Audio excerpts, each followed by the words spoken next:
I'm just going to quickly show you how I'm going to start to saw the bottoms for the legs. Of course, I want all the wood to be the same width for the legs and the crossovers. I've set my table saw up with the fence, the distance I want the fence from the blade. I've raised the blade to the height that I want, and I'm just going to start sawing. I'm going to need 4 of these pieces for the legs, and then I'm going to need 4 of these pieces for to create the notch. Okay, so just quickly I'll show you how I'm going to run these through the table saw. Most important thing is to keep your fingers away from that blade.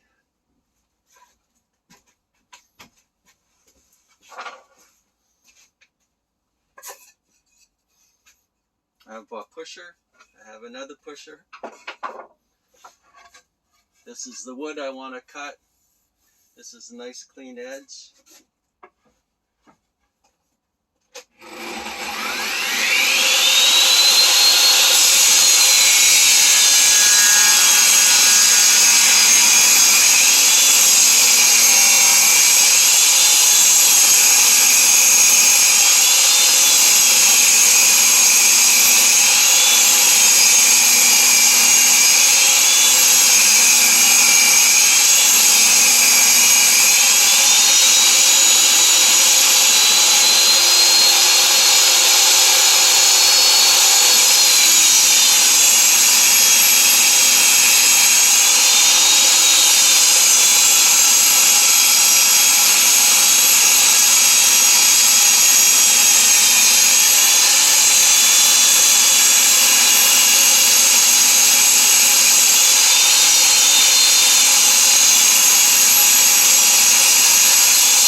So